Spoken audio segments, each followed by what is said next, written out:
Para kekasih, kita akan melihat di sini tema kita, aku pergi kepada Bapa, lakukanlah pekerjaan yang besar. Semua katakan, saya harus melakukan pekerjaan yang besar. Karena Tuhan Yesus telah kembali kepada Bapa di sorga. Bila saya tidak, saya mengalami kerugian yang besar. Itu sebab saya harus dalam nama Yesus. Amin. Haleluya. Saudara, aku pergi kepada Bapa, lakukanlah pekerjaan yang besar. Sebuah ayat ini kita akan membuka bersama dari Alkitab kita lebih dahulu. Dari Yohanes pasal yang ke-14 ayat yang ke-12. 1, 2. Aku berkata kepadamu, sesungguhnya barang siapa percaya kepadaku, ia akan melakukan juga pekerjaan-pekerjaan yang aku lakukan. Bahkan pekerjaan-pekerjaan yang lebih besar daripada itu. Sebab aku pergi kepada Bapa. Dan apa juga yang kamu minta dalam namaku, aku akan melakukannya. Supaya Bapa dipermuliakan di dalam Anak. Amin. Katakan, ini luar biasa. Saya harus dapat dalam nama Yesus. Beri tepuk tangan bagi dia. Haleluya. Saudara yang kekasih, di sini kita melihat aku pergi kepada Bapa dan itu sebab lakukanlah pekerjaan-pekerjaan yang besar seperti yang aku lakukan, bahkan lebih besar lagi dari yang aku pernah lakukan. Karena aku kembali kepada Bapa. Saudara, kalau saudara mendengar perkataan Tuhan Yesus ini, mungkin kita agak ragu dan sungkan. Mana bisa aku melakukan bahkan lebih besar dari yang Yesus lakukan? Ya saudara, memang ini perkataan dari Tuhan Yesus kelihatannya memberikan semangat kepada kita. Tetapi bagi orang yang kurang percaya, katakan bagi orang yang kurang beriman, tidak bisa menangkapnya. Saya harus beriman supaya saya menangkap janji ini. Sisa hidup saya pasti dahsyat dalam nama Yesus. Amin. Haleluya. Jadi apa sebab anak-anak Tuhan tidak dahsyat hidupnya? Tidak kunjung keluar dari kemiskinan, dari persoalan, dari problema, dari prahara, dari keputusasaan. Apa yang membuat mereka tidak bisa beranjak dan move on? That's why God Himself, through Jesus Christ, His only begotten Son, gave us the permission to receive everything that is impossible for us as human. Tetapi Tuhan memberi kepada saya dan Anda satu kuasa, kemampuan melalui satu, katakan satu, melalui Yesus yang lahir di dunia, yaitu Natal.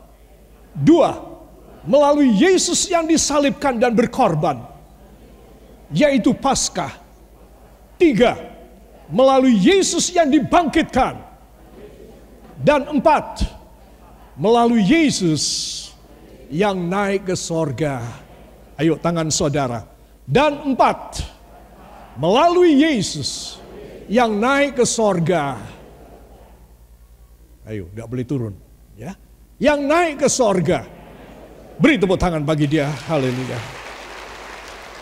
Saudara, itu sebab saya ingin bersama dengan Anda melihat rahasia di balik ini semuanya. Dan saya yakinkan semua yang dalam keadaan luka batin, semua yang dalam keadaan kesakitan, dalam keadaan kekurangan, bahkan keadaan yang tidak menentu dalam hidup Anda, saudara akan mendapatkan rahasianya. Karena semua tugas Yesus yang di dunia sudah purna. Katakan sudah purna. Sudah komplit. Ketika Yesus naik ke sorga. Saudara, masa dia sudah menyelesaikan semuanya? Namun saya dan saudara belum dapat. Saudara, itu sebab saya dan saudara perlu memperhatikan firman ini. Karena ini merupakan rahasia daripada saudara. Karena kita masih ada di dunia ini, saudara. Dan dia memberikan perjanjian yang tidak tanggung. Katakan perjanjian yang tidak tanggung. Perjanjian yang dahsyat. Harus saya terima. Tangan saudara, harus saya terima. Harus saya terima. Dalam nama Yesus. Bagaimanapun saya harus beriman. Yang dibutuhkan hanya iman. Mulai saat ini, Tuhan bekerja mengubah sejarah saya menjadi mulia dalam nama Yesus. Amin. Haleluya. Itu sebab anak-anak Tuhan, saya ingin mengajak semua saudara memperhatikan hal ini. Karena dia sudah naik kembali ke dalam sorga. Ternyata kebangkitan masih ada serial berikutnya. Katakan serial mujizat berikutnya. Yaitu kenaikan Yesus. Ya saudara, ini luar biasa. Jadi apa yang aku dan kamu tidak bisa lakukan. Berdasarkan ayat yang tadi kita baca ayat 12, saudara. Disebutkan di situ, ia akan melakukan pekerjaan-pekerjaan yang aku lakukan, bahkan pekerjaan-pekerjaan yang lebih besar daripada yang aku lakukan. Saudara. Jadi di sini kita melihat bahwa inilah puncak daripada perjanjian Allah, yaitu pekerjaan-pekerjaan yang besar yang saya dan Anda harus lakukan. Makanya saya tulis, jadi apa dan yang aku kata Tuhan dan kamu gak bisa lakukan. Apa yang aku lakukan, kamu bisa lakukan. Katakan amin. Saya ulangi, apa yang aku lakukan bisa kamu lakukan. Saudara, jadi ini perjanjian Tuhan, aku dan kamu pasti bisa lakukan. Bahkan kamu bisa melakukan yang lebih besar. Katakan luar biasa. Saya harus mulai ini deh. Dehnya kok enggak ada. Ya, saya harus mulai ini deh. Kalau tidak saya rugi deh. Amin deh. Ya, itu sebab anak-anak Tuhan perhatikan. Kita harus di dalam waktu yang Tuhan beri, katakan waktu umur hidup saya harus menikmati perjanjian Yesus. Saudara, kalau saya dan saudara itu tidak memegang firman benar-benar dalam hidup kita, maka saya boleh katakan kita hidup percuma. Karena kita tidak bisa mengambil dan memanfaatkan hak kita. Katakan hak saya. Saudara, jadi hak saudara dan hak saya harus bisa kita manfaatkan. Makanya saya bilang, jadi apa yang aku, sabda Yesus, dan kalian gak bisa lakukan. Semua katakan tidak ada. Saya ulangi. Jadi kata Tuhan Yesus, apa yang aku dan kalian tidak bisa lakukan. Tidak ada.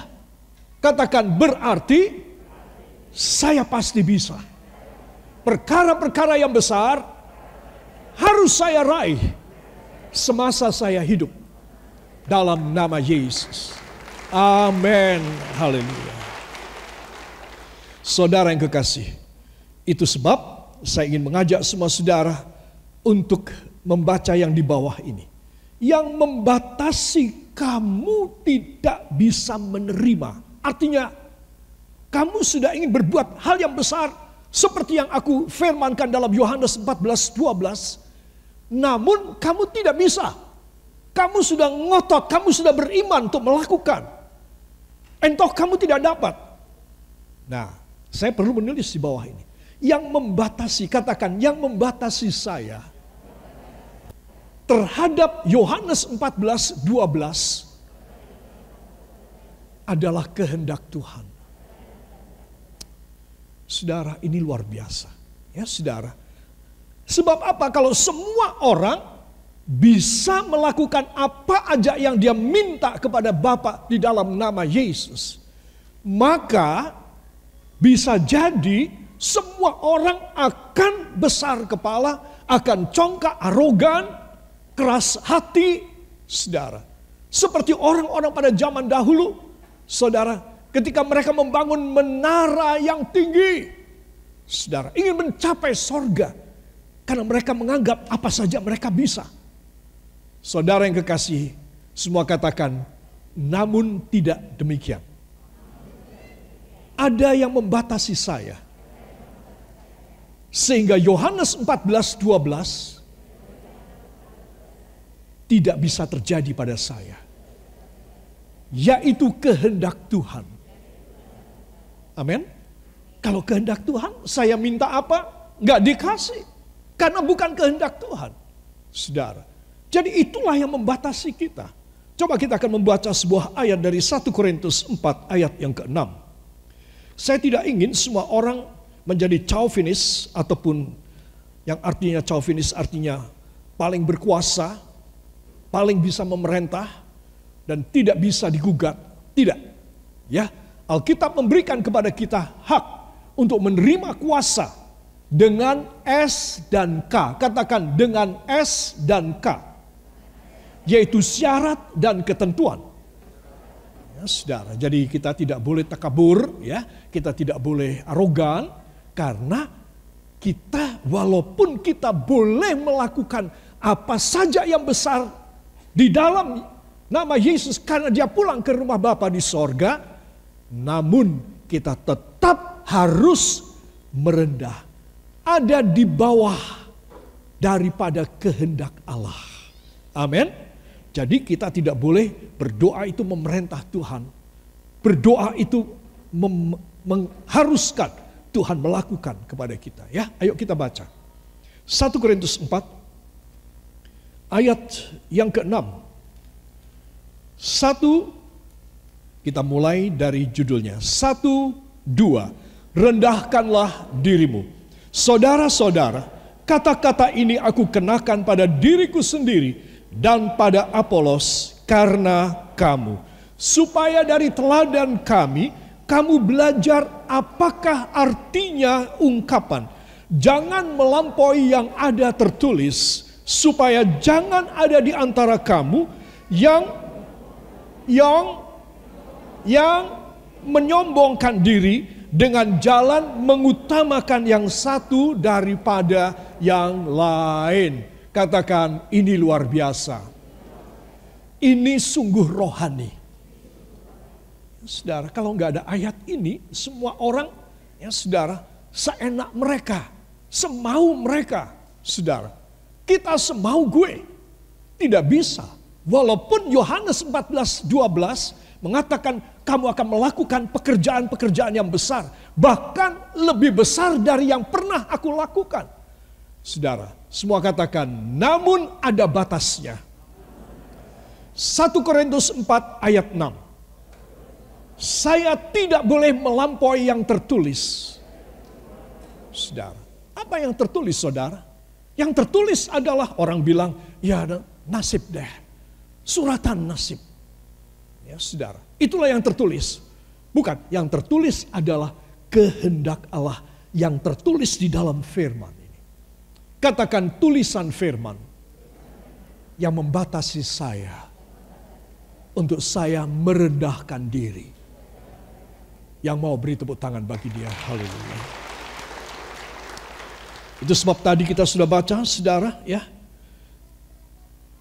Supaya dari teladan kami kamu belajar apakah artinya ungkapan. Ya, saudara. Apa artinya ungkapan? Yaitu apa? Jangan melampaui yang ada tertulis. Saudara.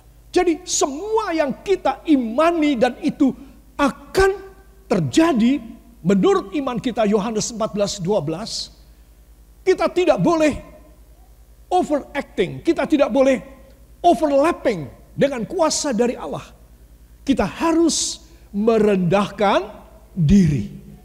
Jadi kenaikan Yesus kembali ke sorga itu membuat jarak kita dengan dia semakin jauh.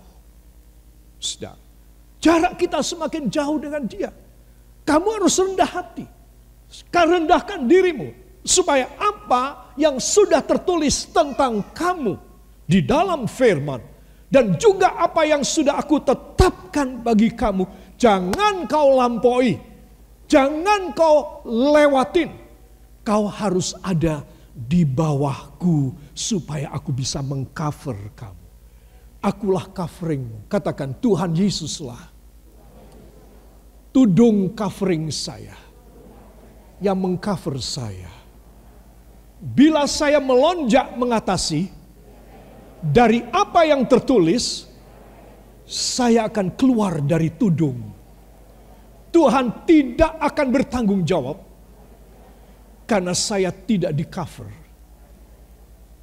Jadi saudara, di sini kita melihat banyak hal yang kita menganggap bahwa firman ini, saudara, pasti aku bisa lakukan. Itu sebab kita memerintah. Kita memerintah Tuhan bahwa itu harus terjadi. Saudara, itu satu kesalahan yang besar. Itu meninggikan diri kita. Kita tidak perhatikan, kita tidak peduli bahwa ada yang tertulis bagi masing-masing kita. Katakan, ada yang tertulis bagi pribadi saya.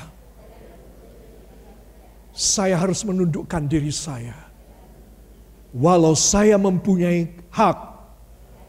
Yohanes 14:12. Yang setuju beri tepuk tangan bagi dia. Haleluya. Jadi di sini ayat ini memberitahu kepada kita bahwa kita akan boleh melakukan apa saja. Semua katakan, asal sesuai kehendak Allah.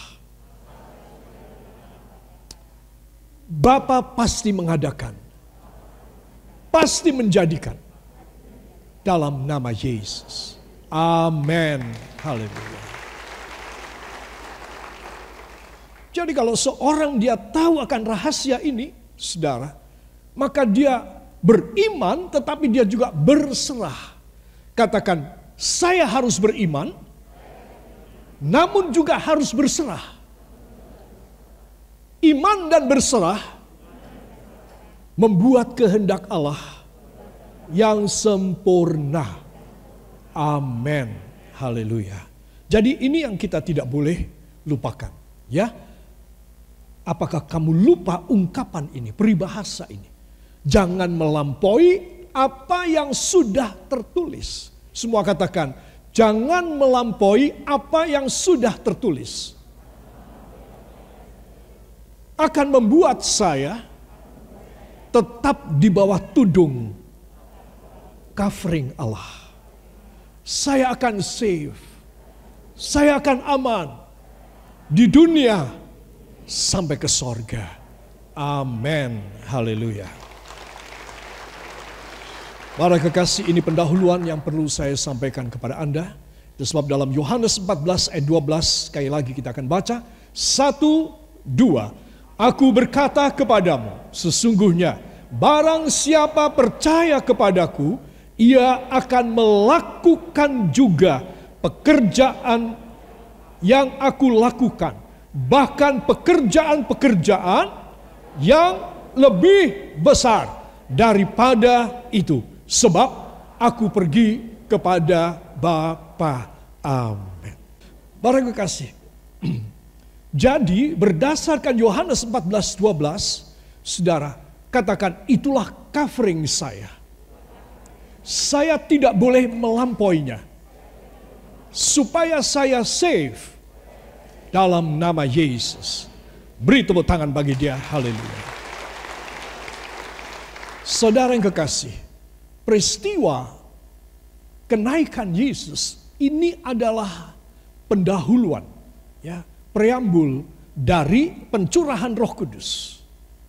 Pada 10 hari kemudian ketika Yesus memberikan perintah para murid untuk mereka bersehati di atas kamar loteng, saudara, 120 murid, katakan 120 murid. Saudara, mereka nyaris tidak turun kecuali kebutuhan kepepet, mereka turun ke bawah dan mereka naik lagi ke atas berdoa. Ya saudara, mungkin mereka turun ke bawah, mereka makan nasi bungkusan atau nasi dos atau lain sebagainya, naik lagi dan berdoa lagi. Tidak siang, tidak malam, tidak dini hari, tidak pagi, mereka terus berdoa. sampai Roh Kudus turun. Saudara, itu namanya Pentakosta, pencurahan roh yang pertama di dunia. Itu didahului dengan apa? Dengan mereka datang di hadirat Tuhan. Saudara, beberapa tahun kemudian, katakan beberapa tahun kemudian, semua rasul mengalami hal yang sama. Saudara ya, di sini di dalam 1 Korintus 16 ayat 8 dan ayat yang ke-9, mari tolong dibuka pada Alkitab saudara. 1 Korintus 16, para kekasih. Ayat 8 dan ayat yang ke-9, Rasul Paulus menuliskan, ya saudara, ini sudah ada di depan ini. Siap? 1, 2. Tetapi aku akan tinggal di Efesus sampai hari raya Pentakosta. Sebab di sini ada banyak kesempatan bagiku untuk mengerjakan apa? Mengerjakan apa? Tolong semua katakan mengerjakan apa?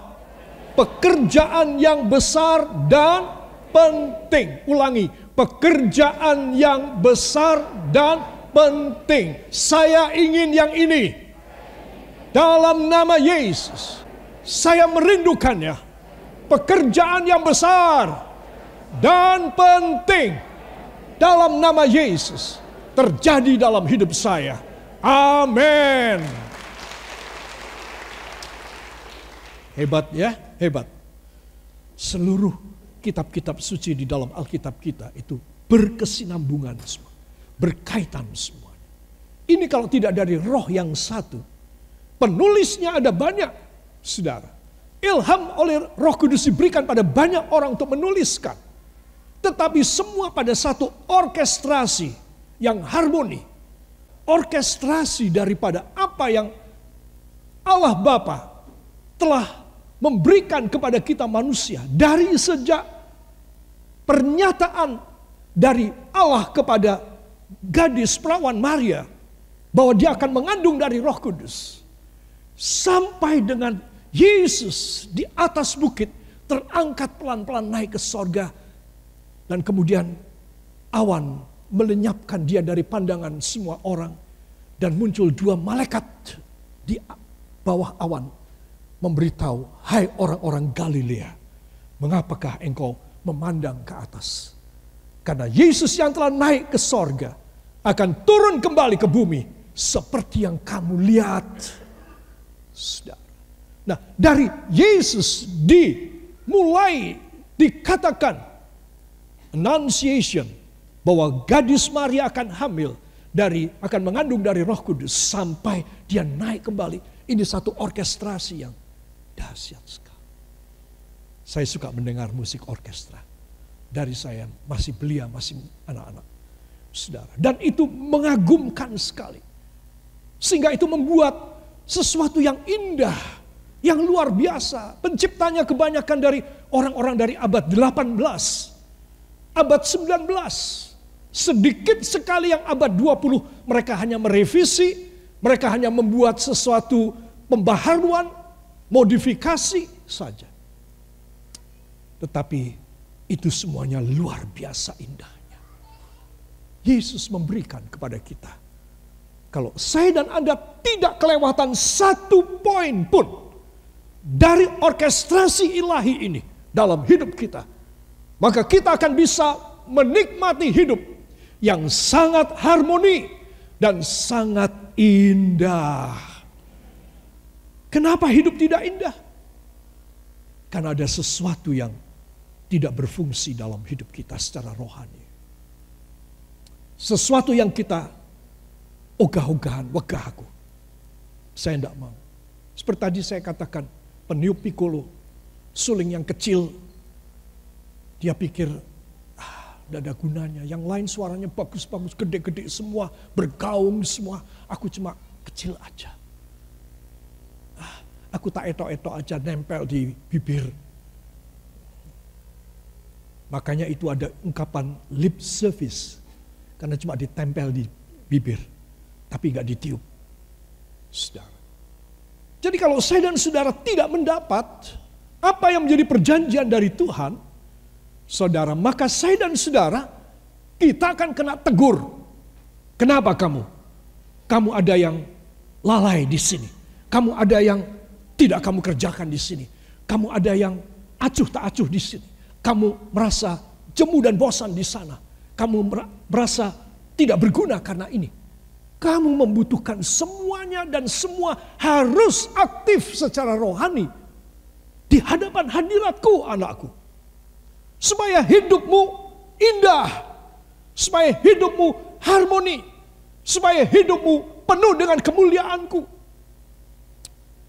Sebab di sini Rasul Paulus mengatakan, tetapi aku akan tinggal di Efesus sampai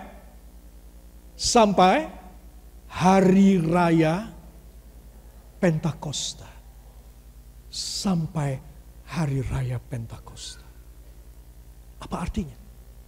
Dia sangat fokus tertuju kepada Pentakosta, pencurahan Roh Kudus. Apa eksekusitasnya?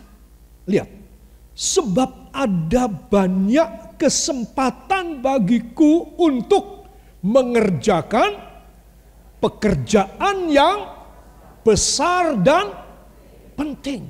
Wah, hebat nih Paulus. Dia mau dapat gangdau yang besar dan dia mau mendapat pekerjaan yang penting. Saudara pikir rohani itu tidak menyangkut soal jasmani? Tidak. Semua katakan, perkara rohani sangat menentukan perkara jasmani. Jadi saudara mesti tahu rahasia dan rumus ini. Ini adalah sesuatu rumus ataupun sesuatu aksioma. Katakan aksioma. Aksioma adalah rumus yang tidak perlu dibuktikan. Karena memang sudah begitu. Saudara tidak perlu membuktikan bahwa bila saya melempar benda ini ke atas, dia tidak terus menerobos plafon, terus menerobos genteng, terus naik ke atas. Tidak. Saudara yakin dari anak kecil, kalau dilempar jatuhlah dia ke bawah. Itu tidak usah dibuktikan. Saudara, ini aksioma. Ini adalah hukum Newton. Hukum gravitasi. Itu satu aksioma yang tidak perlu dibuktikan. Saudara, kalau saya dan Anda juga demikian, Tuhan, hamba mau fokus pada Pentakosta. Hamba mau fokus pada Engkau mencurai hamba dengan Roh Kudus-Mu. Saudara, itu berarti saudara mengatakan, itu berarti hamba menyerahkan semua yang tidak harmoni, semua yang tidak bisa bekerja, semua yang tidak bisa efektif dan produktif secara orkestrasi dalam hidup hamba. Hamba persembahkan dalam tangan-Mu Tuhan. Supaya hidup yang kurang berguna ini, hidup yang kurang berhasil ini, hidup yang kurang bahagia ini, hidup yang kurang diberkati ini, Engkau rubah menjadi hidup yang penuh dengan kasih karunia yang dahsyat dalam hidup hamba. Saya merindukannya. Supaya Anda semua mengalaminya. Hidup tidak lama lagi. Mau berapa lama saya mau tanya. Hidup cuma sebentar. Itu sebab Anda dan saya harus, seperti apa yang dikatakan oleh Rasul Paulus, dia mau meninggalkan bahkan Yerusalem dia tinggal. Dia mau tetap ada di Efesus sampai hari Pentakosta. Walau di Efesus ada banyak penentang-penentangku, gak apa-apa, no problem. Katakan, no problem, it's okay, never mind. Saudara, dia mau menghadapi semua penentang. Dia tidak mau lari dari kenyataan, tidak. Itu bukan Paulus. Saudara, tapi aku akan tinggal di Efesus sampai hari raya Pentakosta, sebab di sini, di Efesus ini, ada banyak kesempatan bagiku untuk mengerjakan pekerjaan yang besar, sudah pasti pekerjaan Tuhan, dan penting, sudah pasti pekerjaan Tuhan. Tetapi ternyata Paulus di sana mendapatkan berkat banyak jiwa dan juga dia mendapat banyak berkat. Untuk apa? Untuk orang-orang yang dia latih untuk melanjutkan pekerjaan pekabaran Injil dan misioneri pada waktu itu, abad yang pertama Masehi, pada gereja awal. Saudara, kita tahu bila kita percaya kepada apa yang diarahkan oleh firman, kita pasti mendapat pekerjaan yang besar dan penting. Katakan, bila saya sesuai dengan firman, saya akan selalu pasti dipercaya oleh Tuhan. Angkat tangan saudara. Saya akan pasti dipercaya oleh Tuhan menerima pekerjaan yang besar dan penting dalam nama Yesus. Semua penentang akan saya hadapi. Dalam nama Yesus, saya akan mengalami kemenangan karena Roh Kudus akan membela saya. Amin. Haleluya.